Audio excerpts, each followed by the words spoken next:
Tell me something about the services you render in the community. Some services I render in the community? Yeah.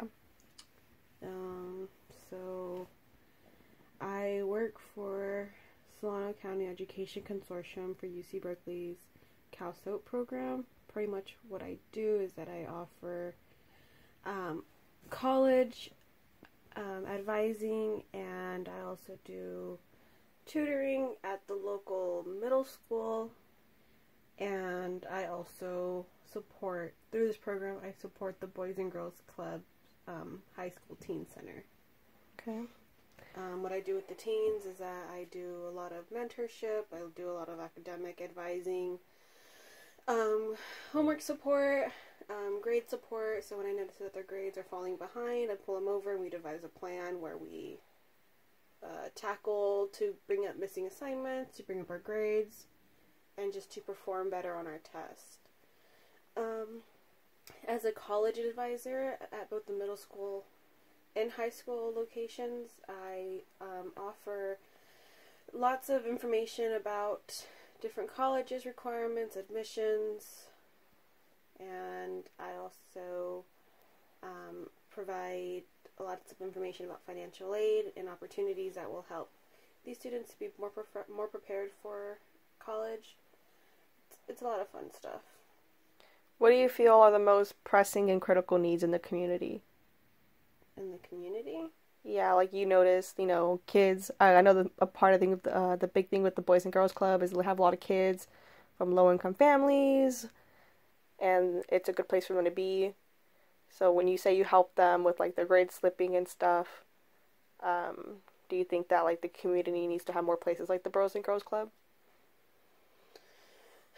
I think the community should have more places for, they're going to give support services to their youth, to their high school students, their middle school students, and their elementary school students, just because education is really important, especially at that time in their lives where they're going through a lot of things, where they're developing their identities and they're figuring out their placement and what they want to do and who they want to be in the world. I feel like it's at school, there's just so many forces that are at play where they may just need external support that they may not have at home in order to thrive and just be comfortable with the people that they are. Especially since a lot of the students that I see are low income, they may not have access to those resources.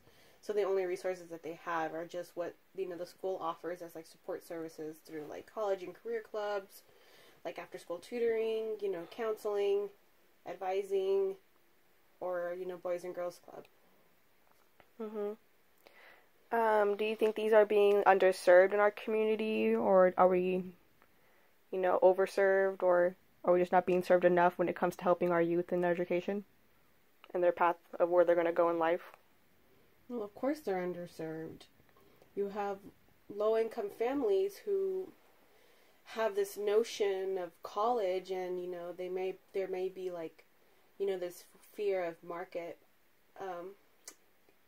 capital failure, meaning that like they may think that college right now isn't for them, or they're worried of not being able to pay back the loans, or be able to qualify for financial aid, or be able to qualify for universities. So that's something that is a big misconception that goes around like low-income families. They just think that they don't qualify for college just for so many reasons, and they just need to get all that information like provided for them, and it needs to be in some way that's tangible for them. So you can't just say, oh, you go to this website and you apply. You have to break it down, and you want to provide as much information so that it's so they understand it's a clear process. So it's something tangible, that higher education is tangible for their children. And then you just have like a lot of mishandling of information. So you have like a lot of schools or a lot of like students who just have like this misconception of like what college or what they need to do in high school or middle school in order to prepare them for college. So they think that, like, oh, I'm in high school, or oh, I'm in middle school, I don't need to prepare for college until I'm out in the real world. Or they think that, oh, just because I graduate high school that they qualify for college. Well, there's truth to that, but there's also, like, lots of requirements that they need to know that they may not have. Like, for example, for high school students, they need to have their A through G requirements that in order for them to qualify for CSUs and UCs. And, you know, a lot of students think that, oh, high school credits and A through G requirements are the same thing, while, you know, high school credits are just the classes that you need to take in order to graduate high school, while A through G requirements are the courses that's going to prepare you for college. And there is, like, a lot of overlap, but there's just a big misconception that they're the same thing. So then you get students who follow into, like, this pattern, like, oh, I'm just, you know, if I'm going to graduate college, I'm going to graduate high school because I have my credits. But then they're like, they come to realize that, oh, they don't have the right information because it wasn't presented to them in a way that they understood.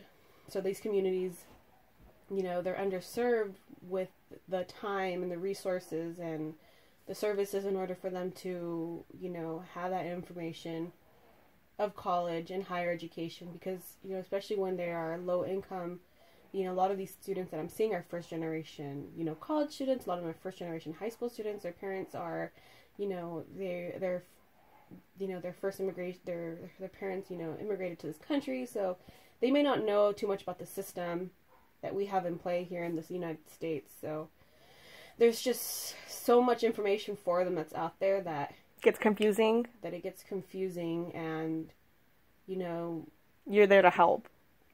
My job is just to help give them this information so that it makes sense for them, that they know that, oh, well, my friend said this, so it's true. So that they hear it from, you know, from someone who is trained in these services, so that they can understand, like, hey, these things are possible, college is possible, I can afford it, scholarships, financial aid, all that good stuff. Okay. And how could I or somebody, you know, who wants to be involved in these kind of things cooperate with your agency or assist with what you're doing? Well, I work with students, so what I do is very sensitive work. So if someone wanted to get involved, you would have to apply not only with the Boys and Girls Club to do, like, volunteer services.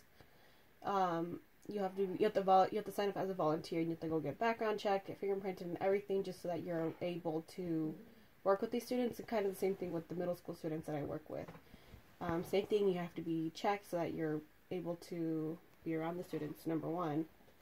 But once you get past that, honestly, if you can just be a mentor to the students, especially since you're a college student and you've been through the system, you're familiar, a lot of these kids haven't even graduated middle school or high school yet. So if they can just talk to someone who has been in their shoes in the system, in the education system here in the United States, then it helps them act as a guide. It helps them figure out what's going on, because their parents may not have had the opportunity to come to school here, so they may not be familiar with it. So a lot of these kids just need a lot of mentorship, and they just need a lot of support where they feel like validated as students, and they feel validated as, someone who's pursuing education, because a lot of them think like, oh, I'm not book smart, I'm only street smart, so I don't qualify for college, and they don't see the connection. So it's just your job as like a mentor to like show them like, yes, they're validated as learners, but then you also have to like also just guide them, because a lot of these kids have mischievous past, especially at the Boys and Girls Club. So you just want to, share opportunities with them, so that they're not just thinking, oh, this life of crime that I had, or this life of like delinquency defined to me now, and that they think that they're just forever labeled that way, that they can't change. Or same thing with the middle school students too. A lot of them, they were the kids that were having ADP, or having like Saturday schools for like getting into fights, or getting for back talking to teachers and things like that. They just need that support and just guidance and mentorship through with lots and lots of positivity and like positive reinforcement, just lots of validations that these students can thrive. And a lot of these kids just don't have that at home, where their parents tell them like they're doing the right thing, or their parents are able to support them and tell them like, yeah, you're on the right track, and they just need a lot of guidance. So you just, to really be involved in something like this, you just got to be a really good mentor. A lot of this is just mentorship. and just being a really good listener, and just being honest with them, because kids are really good at pointing out when you're joking them, or you're not taking them seriously, or they're really good at calling you out. Yeah. So if they see that you're not committed to them, they're not gonna respect you. So my job takes a while for kids to open up, just because a lot of them have had, like I said, they've had, some past where they might not have been treated right, or may not have been taken seriously. So, anybody that comes around, they're gonna hold a wall up to. And once they see that you actually genuinely care about them, and that you care for like their safety, their well-being, they're gonna respect you, and they're gonna open up to you, and they're gonna welcome you into their lives. And yeah, when you talk to them, they're not just gonna have it go in one ear and out the other. They're actually gonna like ask you questions and be engaged in conversation and a lot of that stuff.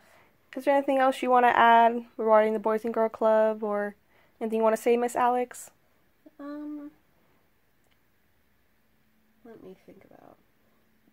The Boys and Girls Club does provide a lot of opportunity, and it provides a lot of resources to their students, to their cohorts, especially right now since I'm working with the high school kids. A lot of these kids get like a lot of hands-on community service training that change their character.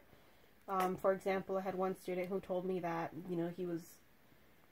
he was a bully in high school, and he was like really mean to other people, but he had this experience with the Boys and Girls Club where they did a toy drive, and it changed his perspective on who he was in the community, as opposed to like being someone who was bullying other kids and being really mean to everyone and getting into fights. It changed his perspective, where he was a big influential person in the community because he was able to pass out gifts, and he said that the reactions of the children who received these gifts just made him feel so much better, and he liked that version of himself better than he liked the bullying version of himself, and he came to terms and made positive changes. So it just, things like that we can always have. Like the Boys and Girls Club just provides so much opportunity for kids with like job training, resume building, just teamwork. Yeah.